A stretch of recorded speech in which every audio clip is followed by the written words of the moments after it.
Hi, everybody. Welcome to Better Connecticut on your Wednesday. You made it to Hump Day, and a big day in here in Connecticut where the mask mandate has been lifted, so people are free to roam about without masks. Yeah, it's going to be interesting to see what happens because certain retailers, I think, are still going to require it. Certain retailers are not going to require it, so I guess it's just all up to the private individuals, right? It's going to be a little confusing, like reading the sign. Do I need it? Do I not need it? Just carry it with you. And then comfort of, are you going to lose the mask? Some people have said they still aren't ready to do that. 100%. But yeah, a lot of people are like, woohoo! So we'll see what happens. Woohoo! Yes, yeah, only again, for the fully vaccinated. But that's the vaccinated. trick, is that some people are like, how do I know if someone is? Right, exactly. So, you know, what are you going to do? I don't know. They're going to ask to see your card, and then that's a whole nother can of worms, and so we're just going to have to wait and see what happens and just see how it plays out. Well, actor Charles Grodin has died at the age of 86. Unfortunately, he passed away. He died battling cancer. He had an unbelievable career. Kara, you might be a little too young for Charles Grodin.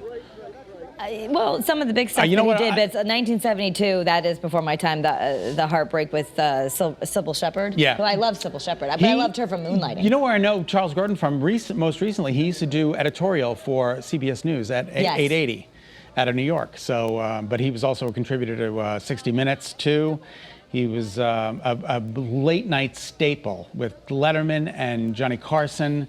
Just an unbelievable career, and unfortunately, again, dead at the age of 86. 86. So with the mask mandate being lifted, with vaccinations on the rise, a lot of people are ready to travel. Where are you going? We now have the top 20 travel destinations. I don't know. But the #1 summer travel destination is coming in as Orlando. Orlando, I wonder why. Then Honolulu. Well, who would want to go to Honolulu? Who wouldn't, right? Who wouldn't? Yeah. Right. Except that airfare. I mean, that airplane ride. What is it? 12 hours? I did it once. I did the mask? non-stop from Newark to Honolulu once. That was the only time I've been to Hawaii for a wedding. 13 and a half hours. It's a little nervous when the door shuts on the plane. You're like, what is going to happen in the next 13 and a half? 13 and a half hours, right? Exactly. New Orleans, Austin is 4, Atlanta, Salt Lake City, Tulsa, LA, Oklahoma City, Little Rock, Washington, D.C. It's always nice to go. I don't see any Connecticut on here, Kara. I don't see a Connecticut city on the list. A lot of Floridas, Tampa, Miami, again, Orlando.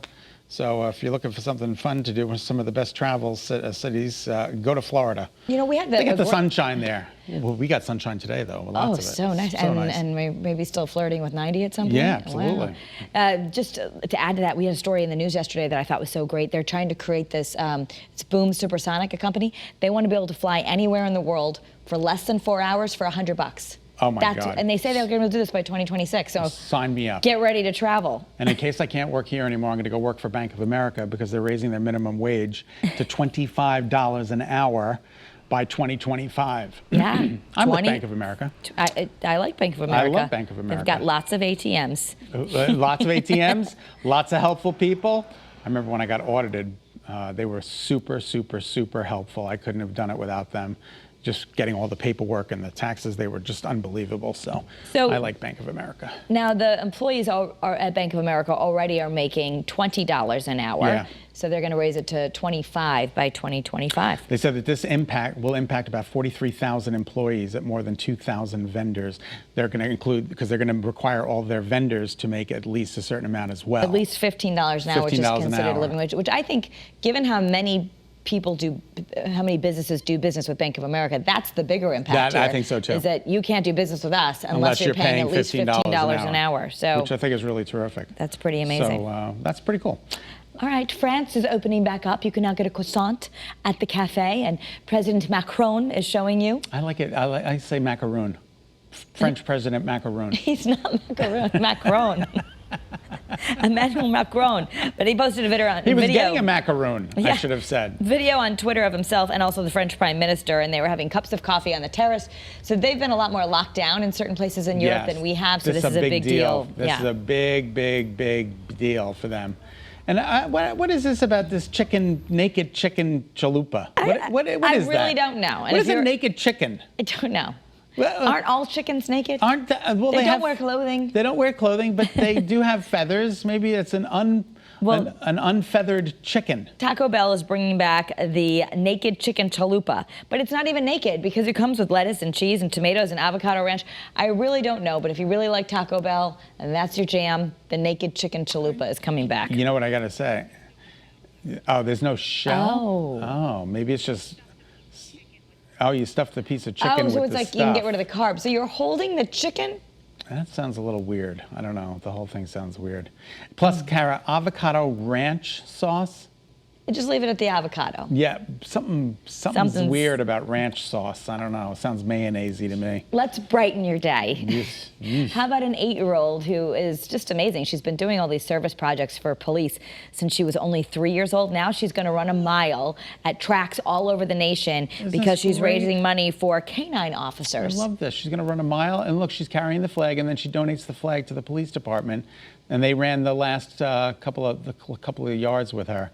I always admire, you know, when kids are this service-oriented at such a young age. I know, right? It's really amazing. And they're, you know, especially taking care of the canines officers as well. The little dogs, they do such a great job. But she's amazing. 8 years old. She's running a mile in so many different cities. I think she's headed to Texas next. Pretty cool. Look at those babies right there. Those good babies. Yeah, so cute. So awesome. So Naomi Campbell, one of the most famous supermodels ever, she's 50, and she just announced on Instagram she is a mom. She showed a little picture of her newborn. Now, did she have help? Or we don't know. We don't know. She never announced she was pregnant? She just surprised everyone with a picture. She kind of surprised everybody. I love what she said about the picture. She's showing her hand cradling the newborn's feet on her Instagram page if you want to take a look. But she said, a beautiful little blessing has chosen me to be her mother. So honored to have this gentle soul in my life. There are no words to describe the lifelong bond that I now share with you, my angel. There is no greater love. Aww.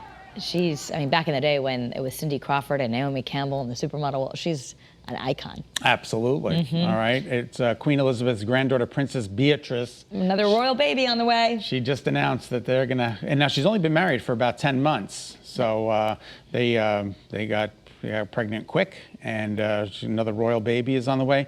This will be Queen Elizabeth's 12th grandchild. 12th I think it's a great-grandchild. Yeah, 12th great-grandchild, sorry, after Prince Harry and Meghan Markle's baby's born. Is right. Yeah, so it's 12. The Queen is informed, and the Queen has been informed, and both families are delighted with the news, Kara. They are delighted with the news. I'm sure maybe they celebrated with tea and crumpets. And the one thing that I've learned from the Queen, that I have not met her personally, but you only serve appetizers that can be eaten in one bite. One bite, Kara. One bite. Well, I think of that actually when I'm putting things out. Like, can you eat this in one bite? Do you think that they were celebrating the third anniversary of Prince Harry and Meghan Markle yesterday at the Royal? Maybe Prince Harry and Meghan Markle are celebrating their third wedding anniversary. Look at this pageantry here. This is. That was their star-studded ceremony, and now they're off in Montecito, California. So they can't be very far from Ariana Grande, who just got married in Montecito in her home. Which is just incredible. Just incredible. So. And Oprah lives in Montecito. There's a lot of. I think we should just go to Montecito one day. I think they're very, very close with Oprah. Yes. You know, that's just what I have to, you know. He's doing his mental health show with her. Yes. And so good for them. Yeah, Montecito, California. All right, Demi Lovato is making an announcement that the woman who she formerly called herself she now says they are non-binary, meaning she's using the pronoun they to say that she is a non-binary, meaning you don't identify with either gender, neither male or female. They spoke at length about mental health and addiction issues in a recent YouTube documentary. They meaning? Demi Lovato. Demi Lovato. Okay.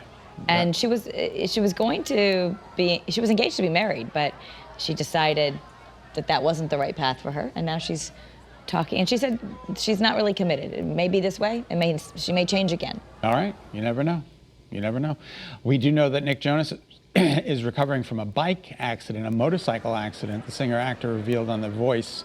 He cracked a rib and got a few other bumps and bruises along the way. He said he's better, but, you know, he says he's been better, but he's doing okay. With his lovely wife, Priyanka Chopra. He rode in on one of the videos doing a wheelie on his motorcycle. He's apparently big into motorcycles. So you've got to be careful though on those bikes and make sure you wear your helmet. Absolutely.